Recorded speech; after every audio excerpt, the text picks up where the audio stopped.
Salut Internet, j'espère que vous êtes en forme. Aujourd'hui on part à la conquête de l'Ouest, rien que ça. On rejoint natifs, pionniers, shérifs, chercheurs d'or et finalement tous ceux qui ont cru à un avenir meilleur à l'Ouest pour redécouvrir cette période hyper fascinante de l'histoire. Enfourchez vos fidèles destriers Internet, nous sommes en route pour le mythique Far West. Lorsque les plaines du Far West étaient dénuées de bois, les colons et les autochtones cuisinaient avec de la bouse de bison. Ils récoltaient les buffalo chips. Ils y mettaient le feu pour se réchauffer et se faire à manger. Un bon repas fumé à la bouse. Ça fait au moins rêver ce mec qui nous propose son petit tuto. Le Pony Express était un service de distribution de courrier aux États-Unis. Ça n'a pas duré très longtemps, moins de 2 ans, mais sa particularité était assez simple, permettre de sortir l'ouest du pays de son isolement en proposant un service ultra rapide qui reliait la Californie au Missouri en 10 jours de cheval seulement, contre plus du double en diligence. Google a rendu hommage au Pony Express dans un mini-jeu, je vous mets le lien en description si jamais vous voulez le tester. Tenez-vous bien, il y a eu des dromadaires dans le Far West. Au 19e siècle, l'armée américaine a lancé le programme United States Camel Corps. Des dromadaires ont été importés à grands frais pour transporter des charges lourdes dans l'ouest des États-Unis. Même si l'expérience a été un succès, leur utilisation est restée assez limitée pour tout un tas de raisons. Toute la filière du cheval qui a eu peur de perdre son business, la guerre de sécession qui a éclaté, mais aussi, une autre raison insolite, leur odeur pas hyper agréable. Tout ça pour dire que c'est comme ça que des dromadaires sauvages se sont retrouvés pendant un temps en plein Far West. Dans l'Utah se trouve la municipalité de Far West. Et ça ne rend pas du tout hommage à l'Ouest américain. Elle a été nommée ainsi pour rendre hommage à 2 pionniers mormons, Lorin Farr et Chauncey West. Woody a un nom de famille. Je veux dire Buzz, il s'appelle bien Buzz l'éclair, pourquoi Woody il aurait pas de nom de famille? Cette info a été révélée en 2009 par Lee Unkrich qui a travaillé sur la franchise. Il s'agit de Woody Pride. Voilà, petite info qui, je vais pas vous mentir, me sert un peu de prétexte pour mettre l'extrait d'une phrase que j'adore. Il y a un serpent dans ma botte. Le record mondial de la température la plus élevée jamais atteinte est de 56,7 degrés. C'était en 1913 au niveau du Furnace Creek Ranch dans la vallée de la mort. Il y a même un panneau pour commémorer ça. Enfin, et c'est plus technique que ça, de nombreux scientifiques contestent ce relevé, estimant que les conditions météorologiques de l'époque et du lieu ne coïncident pas. Mais attention, la vallée reste malgré tout détentrice du record de chaleur attesté avec 54,4 degrés atteint en 2021. D'ailleurs, le nom Vallée de la Mort ne fait pas référence à cette chaleur insoutenable. Ça date du tout début de la ruée vers l'or. Le nom aurait été donné pendant l'hiver 1846 par les survivants d'un groupe de colons, les Jayhawkers, issus de l'expédition de la Mojave San Joaquin Company. Ils avaient tellement galéré à traverser la vallée qu'ils pensaient tous y passer. En la quittant, un d'eux se serait retourné et aurait dit « Goodbye, Death Valley ». À 90 km d'Albuquerque se trouve le Pueblo Acoma. Elle est considérée comme la plus vieille ville des États-Unis puisqu'elle est occupée en continu depuis le 12e siècle par les Acoma. Le lieu a l'air assez magique, perché sur un plateau à plus de 100 mètres de haut, dans un paysage presque cliché du Far West. The Sky City, comme on la surnomme, est le seul lieu natif à avoir été ajouté au Fonds national pour la préservation historique. Définitivement un lieu à mettre sur ma bucket list. On associe tous ces quelques notes de musique à cette scène de duel mythique et pourtant, j'ai regardé la scène en entier et à aucun moment on entend cette musique. Et justement, dans la musique que je viens de vous passer, on entend quelqu'un siffler. Et ça, il s'agit de Kuro Savoy, un musicien espagnol, mais surtout un spécialiste du sifflement. C'est lui qui double Vanessa Paradis dans cette publicité pour le parfum Coco Chanel. Et il a aussi participé à plusieurs émissions françaises. Cette femme est Olive Oatman, et ce qu'elle possède sur le menton est une trace de son passage chez les Mojaves, un peuple natif américain. Officiellement, elle a été enlevée avec sa sœur, puis vendue au peuple des Mojaves, avec lequel elle a vécu plusieurs années. Je vous cache pas que c'est assez difficile de connaître la vérité sur cette histoire, à cause de toutes les versions qui se sont mélangées au cours du temps. La ville d'Oatman, en Arizona, a été nommée ainsi en son honneur. En 1976, en plein tournage de la série The $6 Million Man, dans un parc d'attractions à Long Beach, en Californie, l'équipe tombe sur un étrange mannequin recouvert de peinture rouge. En l'utilisant, un bras casse. Et là, il y a un os, littéralement. Des analyses révèlent que le corps date du début 1900. Le lien est rapidement fait avec l'histoire de la dépouille d'Elmer McCurdy. Le corps embaumé du cow-boy décédé dans l'Oklahoma en 1911 était devenu un objet de foire, exposé dans des carnavals, des musées et enfin dans une attraction. Il a finalement eu droit à un enterrement digne de ce nom en 1977. Les gens étaient déguisés en cow-boy. cow-boy d'ailleurs. Fun fact, son histoire aurait inspiré le super-héros d'ici, Jonah Hex. On n'a pas confirmation, mais le fait que ce soit un cow-boy qui se retrouve empaillé et transformé en mannequin, ça fait quand même pas mal pencher l'hypothèse vers le oui. Et fun fact numéro 2 de cette histoire, Elmer McCurdy n'était même pas un cow-boy légendaire. Au contraire, sans cette histoire de corps, il serait tombé dans l'oubli. Ce Mr Bean du banditisme et ses collègues s'étaient plantés et avaient cambriolé le mauvais train, empochant seulement de quoi boire et une quarantaine de dollars. Charles Hatfield était un faiseur de pluie. Il a été engagé dans plusieurs villes de l'Ouest lors de périodes de sécheresse pour faire venir la pluie. À croire que ça marchait un peu trop bien, car en 1915, il a été engagé pour remplir le réservoir du barrage Morena à San Diego. Et début 1916, la pluie est arrivée fort, très fort, au point de créer des inondations. Elles ont détruit des maisons, des fermes, des ponts, bloqué des trains, coupé des lignes téléphoniques, fait déborder 2 barrages dont un a rompu, provoquant le décès de plusieurs dizaines de personnes. Et Hatfield a dû répondre de ses actes. Au cours de sa carrière, il a revendiqué pas moins de 500 succès. Pourquoi le western spaghetti s'appelle-t-il ainsi? Tout simplement parce qu'il désigne les westerns produits par des Italiens. Parmi les films les plus mythiques du genre, on peut citer évidemment les films de Sergio Leone, Le Bon, la Brute et le Truand, Il était une fois dans l'Ouest. Et chose importante à savoir, cette expression western spaghetti est plutôt mal perçue en Italie. Mais dans le même style, on a le genre du western camarguais. Si, ça existe. Au début du XXe siècle, le réalisateur Jean Durand et l'acteur et scénariste Joe Hamann, entre autres, ont collaboré sur plusieurs films et ont ainsi développé un genre à part, celui du western français. Le virevoltant est un élément iconique de l'imaginaire lié au Far West. Pour le dire simplement, lorsque certaines plantes désertiques arrivent à la fin de leur cycle, la partie hors sol sèche et se détache. Et vu qu'elle est très légère, elle se déplace aléatoirement grâce au vent et en profite pour disséminer ses graines. Le troisième volet de Retour vers le futur se passe en pleine période du Far West. Et pour ceux qui l'ont pas remarqué, ceci est un caméo du groupe ZZ Top qui ont écrit la chanson Double Back spécialement pour le film. Et dans cet extrait, ils proposent une version country du titre. Et ça, c'est un enfant qui visiblement a besoin d'aller aux toilettes.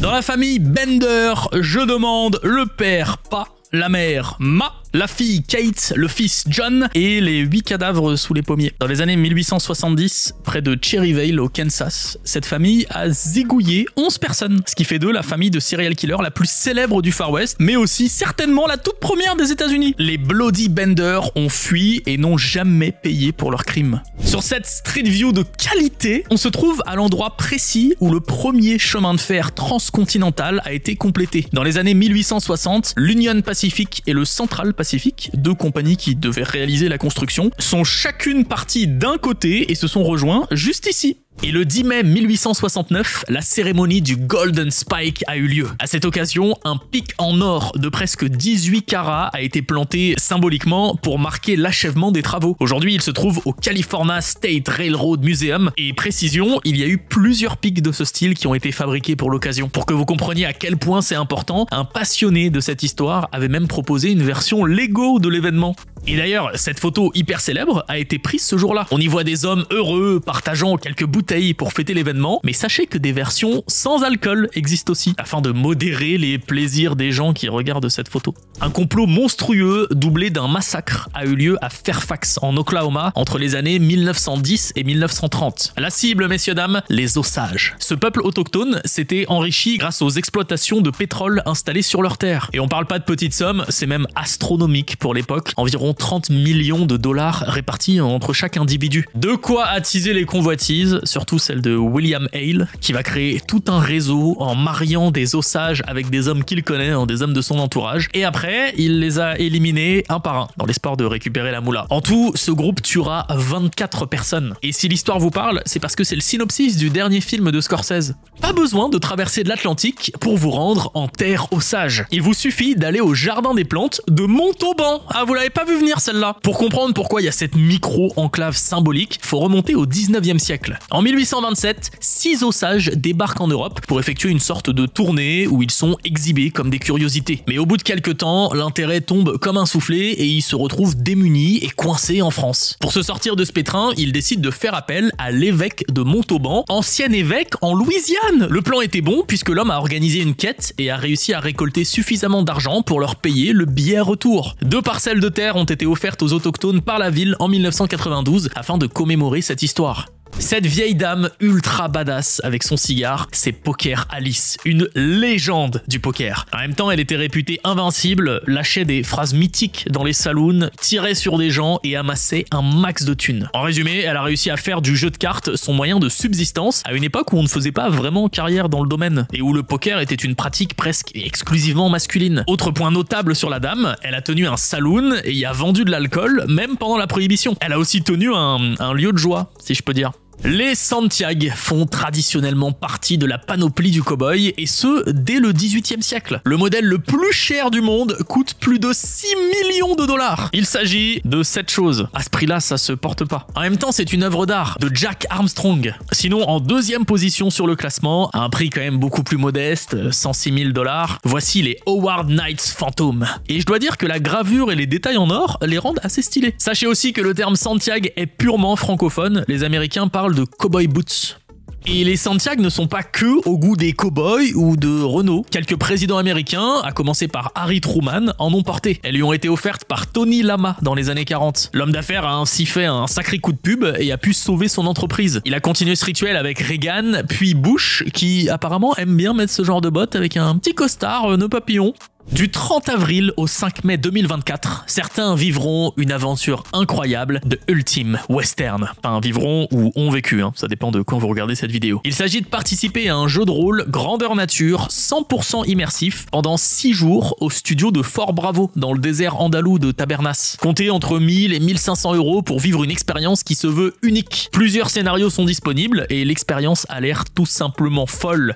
Au début du XVIIe siècle, l'Amérique du Nord comptait en moyenne 50 millions de bisons sur ses terres. Mais le XIXe siècle a été une période particulièrement tragique pour l'espèce, chassée par les peuples autochtones, massacrée par les Américains pour affaiblir les mêmes peuples autochtones et développer un commerce autour de l'animal, ou encore mis en danger par le déploiement des chemins de fer. Tous ces éléments ont participé au fait qu'à la fin du XIXe siècle, on estime qu'il n'en restait plus que quelques centaines. Voici l'American Progress, un tableau très célèbre du peintre John Gast, réalisé en 1872. Il représente la Manifest Destiny, ou pour le dire très simplement, la mission que Dieu a donnée aux Américains d'apporter la civilisation à l'ouest du pays. D'un côté, la lumière, le train, l'agriculture, les moyens de transport, la ville, et de l'autre, l'obscurité, les peuples autochtones, les troupeaux de bisons. Voilà, je vous laisse juger le message derrière tout ça.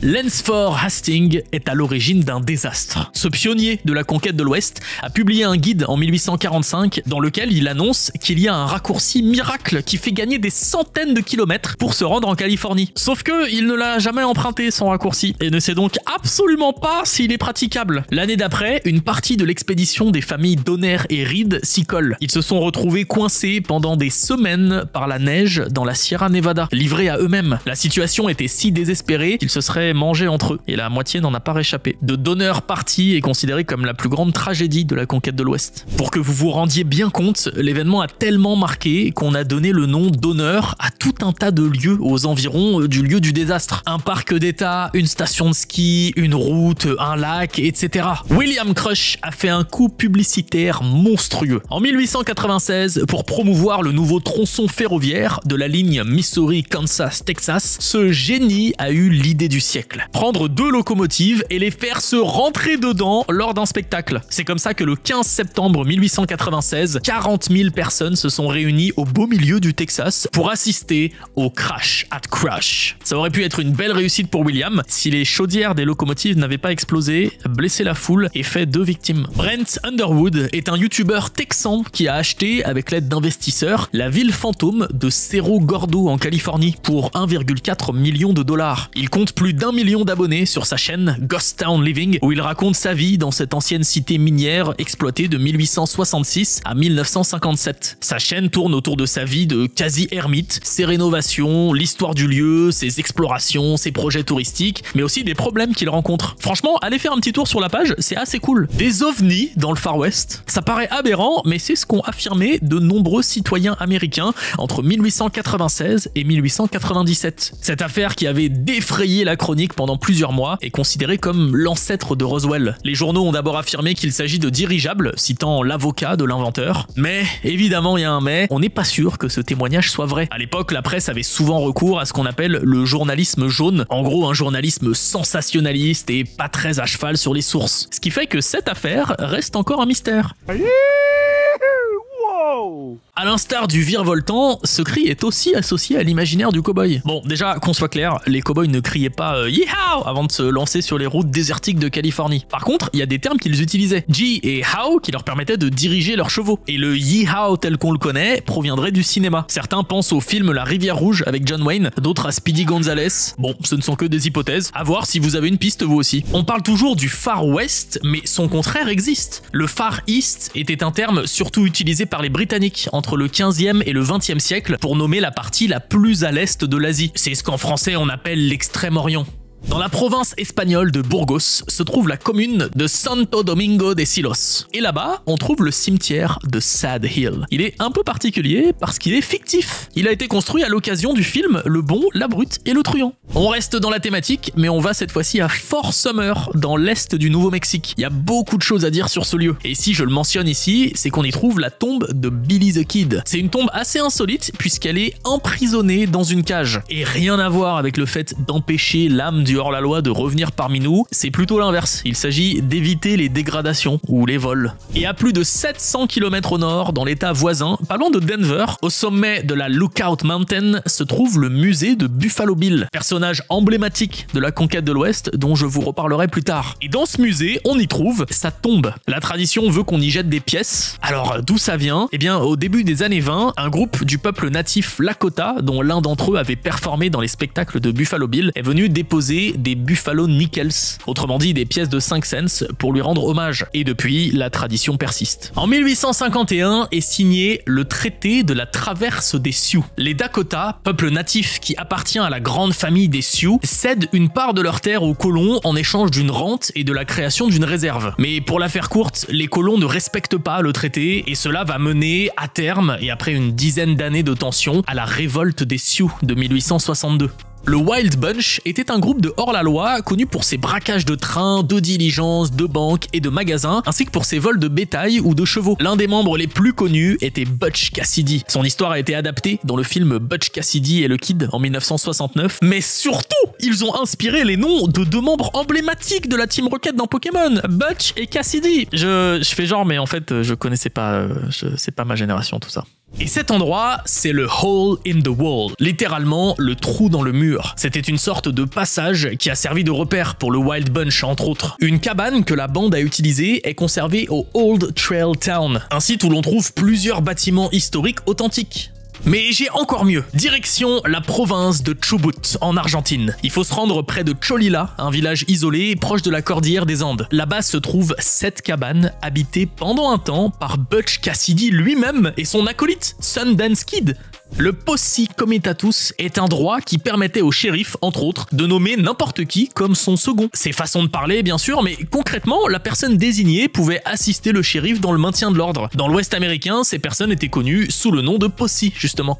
Lone Ranger, naissance d'un héros. Vous en avez peut-être entendu parler il y a quelques années. Il s'agit d'un western considéré comme l'un des plus gros échecs au box-office. Pourtant, les personnages du Lone Ranger et de son ami Tonto sont très connus des Américains depuis 1933 grâce à la série radio qui leur a consacré presque 3000 épisodes. Plus tard, il y a eu une série télé, une série d'animation, un épisode des Looney Tunes hommage, des films, mais aussi des livres, un jeu vidéo, bref, vraiment c'est très connu là-bas. La conquête de l'Ouest a eu son lot d'événements pas très glorieux, la marche des Navajos en fait partie. En 1864, l'armée américaine force des milliers de Dinés, le vrai nom des Navajos, à une longue marche de déportation. Le calvaire dure une vingtaine de jours et s'étend sur plusieurs centaines de kilomètres. Les survivants de cette épreuve, on parle quand même de plus de 8000 personnes, ont ensuite été parqués dans le camp de concentration de Bosque Redondo. Petite précision qui a quand même son importance, on dit marche des Navajos, mais parmi eux, il y avait aussi d'autres peuples natifs. Les Dinés n'ont pu retourner sur une petite partie de leur terre ancestrale qu'après la signature du traité désavantageux de Bosque Redondo en 1868. Il met fin aux guerres Navajo et crée la réserve des Navajos, bien plus petite que leur terre originelle. Aujourd'hui, leur nation est encore semi-autonome, en gros, ils peuvent y appliquer leurs lois sans pour autant être totalement indépendants des États-Unis.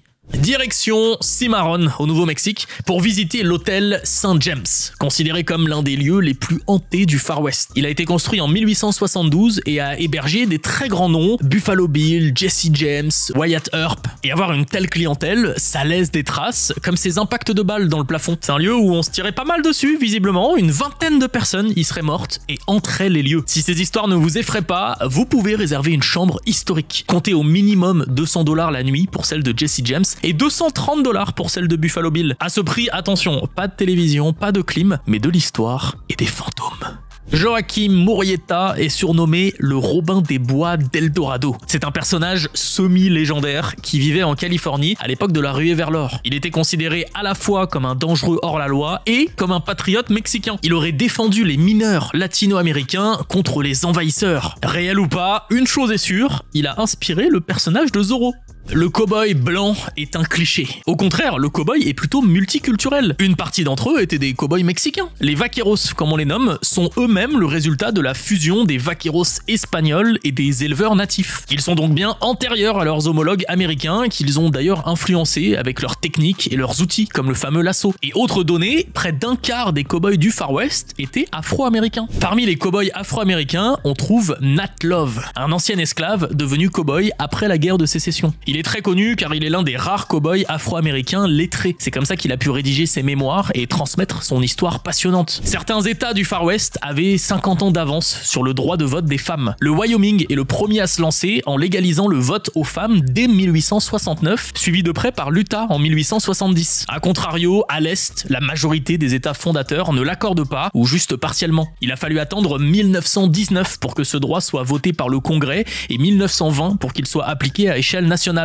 Ça reste quand même pas mal d'années avant la France. Ceci n'est pas une photo de l'ascension de l'Everest ou du Mont Blanc, il s'agit de la courte ruée vers l'or du Klondike, un territoire situé aujourd'hui proche de la frontière de l'Alaska et du Canada. Au milieu des années 1890, les colons se sont lancés à la conquête de cette zone du Grand Nord, mais les traversées de montagnes, la neige, les avalanches, les glaciers, mais aussi les crimes et les maladies ont rendu l'expédition extrêmement difficile. Dès que de l'or a été trouvé à Nome, en Alaska, bien plus accessible, la quête du Klondike s'est arrêtée aussi vite qu'elle avait commencé. Parmi ces colons, en 1897, il y avait l'auteur Jack London. Il n'a pas fait fortune, mais a trouvé une bonne inspiration pour ses romans. Cro-Blanc et L'Appel de la forêt en sont la preuve. L'âme du Far West n'a pas complètement disparu. De nombreuses villes fantômes existent encore à travers le Grand Ouest américain. Parmi elles, il y a Calico, Anima Forks, Saint Elmo, Grafton ou encore Bodie. Beaucoup d'entre elles sont restées dans leur jus, préservées par les autorités. Pour vous dire, même la poussière ne doit pas être touchée. Pour ceux qui veulent un peu plus de sensations, il y a souvent des visites nocturnes et des expéditions axées sur le paranormal qui sont organisées. Les Dalton ont vraiment existé. Jusque-là, je dois pas en surprendre beaucoup, mais est-ce que vous saviez que les auteurs de Lucky Luke ont pris quelques libertés, notamment en les représentant à 4? Dans la réalité, il n'y a que 3 des frères Dalton à avoir été des criminels. C'est la mort de Frank, qui était marshal adjoint, qui éveille un sentiment d'injustice chez eux et les fait basculer dans le banditisme. On le sait peu, mais de base, c'était plutôt des hommes de loi, les Dalton. Dans l'imaginaire collectif, la conquête de l'Ouest, ça ressemble à ça. Des carrioles en plein milieu des plaines. Mais pour certains colons, la ruée vers l'or était un voyage maritime. Des bateaux entiers prenaient la mer à l'Est pour un périple compliqué de plusieurs mois. Il y avait plusieurs itinéraires, comme celui du Cap Horn ou celui du Panama, qui demandaient de faire un passage terrestre. Le canal n'existait pas encore. Les plus intrépides contournaient par le dangereux détroit de Magellan avant d'arriver en Californie au niveau de San Francisco. À l'arrivée, certains navires ont été abandonnés ou revendus à d'autres fins. Le Niantic, par exemple, a été installé sur la côte pour servir d'entrepôt. Comme la configuration de San Francisco a changé, que le front de mer a avancé, les bateaux se sont retrouvés au milieu de la ville. Puis leur reste en dessous de nouvelles constructions. Ce qui fait que techniquement, San Francisco est construite sur des épaves de bateaux de la ruée vers l'or. Et d'après la carte, il y en a un paquet. Barbie, c'est un peu notre Martine à nous. Elle est déclinée à l'infini. Évidemment, parmi toutes ces versions, il y a eu des Barbies sur le thème du Far West, habillées en cow-boy, en femme des saloons, en autochtone. De nos jours, certains exemplaires peuvent atteindre plusieurs centaines d'euros. Sinon, pour quasiment 80 balles, ils ont sorti la version cow-boy rose, inspirée du film Barbie. Pearl Hart coche toutes les cases du personnage mythique. Cette américaine, au vécu pas très fun, bascule du jour au lendemain dans le crime et elle n'y va pas de main morte. Le 30 mai 1899, elle se coupe les cheveux, s'habille comme comme un homme et braque une diligence dans l'Arizona. Elle se fait rapidement cueillir, mais ne reste pas longtemps derrière les barreaux puisqu'elle s'évade en octobre 1899, avant de faire un retour par la case prison. C'est là-bas qu'elle forge sa légende de Lady Bandit, en accordant pas mal d'interviews et de photos à la presse. Pearl est connue comme l'une des très rares femmes à avoir braqué une diligence à cette époque. Un peu plus tôt, je vous parlais de Nat Love. S'il y a bien eu des cow-boys comme lui, il y a évidemment aussi eu des hommes de loi afro-américains. Le premier connu est Bass Reeves, qui a officié dans l'Arkansas et l'Oklahoma. Il était parti vers l'ouest pour faire fortune, comme beaucoup d'autres. Il s'est retrouvé en territoire autochtone où il a appris pas moins de 5 langues natives, ce qui a joué fortement en sa faveur pour obtenir le poste de marshal. Au cours de sa carrière, il aurait arrêté près de 3000 personnes, dont de grands noms, mais aussi son propre fils. Les reliefs rocheux de la vallée du Big Muddy au Canada ont servi de cachette à quelques hors-la-loi. L'endroit était plutôt stratégique, à la frontière avec les États-Unis, elle leur permettait de passer d'un territoire à l'autre plus facilement. Sam Kelly faisait partie de ces criminels. Au début du XXe siècle, il a pris possession d'anciennes antres de loups pour s'y planquer avec du bétail volé. Ça ressemblait un petit peu à ça. Tout à l'heure, je vous parlais du plus célèbre des films de western, Le Bon, la Brute et le Truand. Et est-ce que vous avez déjà entendu parler du film La Brute, le Colt et le Karaté? Ce western de 1974 est un quart italien, un quart américain, un quart hongkongais et un quart espagnol. Avec un tel melting pot, le film ne pouvait être qu'un savant mélange de western et de films d'arts martiaux. Et puis regarder des cow-boys se faire déglinguer par un asiatique et ses techniques de karaté là dans des saloons, et finalement pourquoi pas? Mention spéciale au bruitage. On est tous le Far West de quelqu'un d'autre. Par exemple, les Chinois désignent l'Europe par le mot Taichi, qu'on pourrait traduire par Far West. Le terme désignait d'abord l'ouest de l'Asie, puis aurait été étendu à l'Europe sous l'impulsion du prêtre italien Matteo Ricci. En gros, pour eux, on est loin, on est à l'ouest, on est donc dans l'ouest lointain. L'expédition Lewis and Clark est la toute première expédition terrestre connue vers l'ouest. Elle s'est étalée sur plus de 2 ans, de 1804 à 1806, et a relié Saint-Louis dans le Missouri à Fort Clatsop, situé dans ce qui deviendra l'Oregon. Le projet a été encouragé par le 3e président des États-Unis, Thomas Jefferson, et confié à Meriwether Lewis et William Clark. Les aventuriers étaient accompagnés d'une native, Sacagawea, qui a notamment servi d'interprète et de guide dans ce milieu inconnu aux Européens. En résumé, l'expédition a été un franc succès et marque le début de la colonisation de l'Ouest. Le Disneyland de Shanghai n'a pas de petit train du Far West ni de Main Street. Ça n'a jamais été confirmé par les Imagineers, Si vous ne savez pas de qui il s'agit, allez faire un petit tour sur le 77 sur Disney. Mais il est probable que ce soit lié à l'histoire de la voie ferrée transcontinentale américaine. De nombreux immigrants chinois ont été surexploités et sous-payés lors de sa construction. Comment vous dire que le Far West et le 19e siècle américain, c'est pas forcément un bon souvenir pour eux. Emmett, l'un des frères Dalton, a été acteur. Après ses années derrière les barreaux, il a repris le chapeau de cow-boy et son propre rôle à Hollywood. C'est lui là, dans The Man of the Desert, un film sorti en 1916, qui est dispo en ligne. Je vous mets le lien en description. La femme de Buffalo Bill a accepté de vendre le corps de son mari pour $20 000 à la ville de Denver et au Denver Post qui voulait faire de sa tombe une attraction touristique. Les amis du cow-boy, pas très contents, auraient tenté de voler son corps pour le ramener à Cody, la ville qu'il a fondée. Malheureusement pour eux, ils auraient été interceptés avant, mais ça les découragea pas pour autant. Il y a même des essais qui ont été faits en 1948. On peut lire dans un journal qu'une récompense de $10 000 sera offerte à quiconque le ramène au bercail. Dans le top des vestiges pas top de la conquête de l'Ouest, j'appelle ces médailles d'honneur. Elles ont été décernées aux soldats ayant perpétré le massacre Wooden Knee à l'encontre des Lakota, un peuple sioux. Je vous ai déjà parlé de cet événement de 1890, mais pour rappel, il a fait des centaines de victimes. L'année dernière, des projets de loi étaient proposés pour annuler l'attribution de ces médailles d'honneur.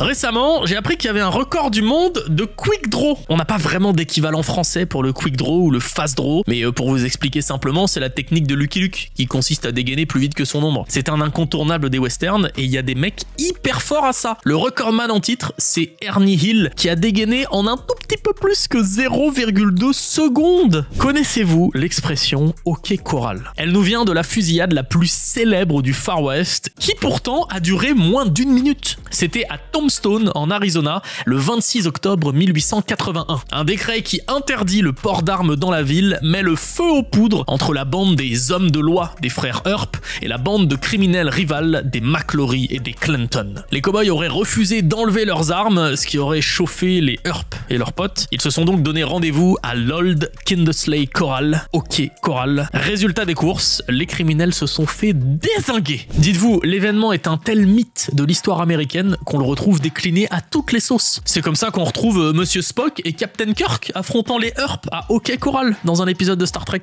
Ça, c'est ce que vous auriez pu entendre en vous baladant au temps du Far West. Dreary Black Hills est un des classiques du Far West et il y en a pas mal d'autres. La plupart de ces chansons sont des tranches de vie. Elles racontent le quotidien difficile des gens dans l'Ouest américain à la fin du 19e siècle. Les premiers cow-boys portaient des chapeaux melons. Il a fallu attendre les années 1860 pour que débarque le Boss of the Plane, modèle iconique de Stetson. Et fun fact, ce chapeau à très large bord a été inventé à l'est des États-Unis. Et justement, l'histoire du Stetson, c'est la success story de John Stetson, un chapelier qui a révolutionné le chapeau de cow-boy dans les années 1860. Après un voyage vers l'ouest, il crée un chapeau plus résistant aux intempéries, de bonne qualité et qui protège du soleil. Le modèle est très vite adopté par les gens de l'ouest, faisant de ce bon John un homme particulièrement riche. Et pour finir cette vidéo, ma nouvelle passion, les Cowboy Church. C'est le lieu de culte où ton pasteur peut faire un rodéo et 5 minutes après te transmettre la parole biblique, le tout habillé en cowboy. Ces églises se développent depuis une quarantaine d'années dans l'ouest des États-Unis. Ça fonctionne à peu près comme une église classique, à la différence que les messes se font avec de la musique country et des textes simplifiés, que les baptêmes se font dans des auges pour les chevaux, et dites-vous, certaines communautés se réunissent dans des arènes. Voilà messieurs dames, ce voyage au pays du Far West s'achève malheureusement ici, mais ne vous inquiétez pas, on arrive évidemment très vite avec une nouvelle vidéo dès la semaine prochaine d'ailleurs. À très vite les cow-boys d'internet.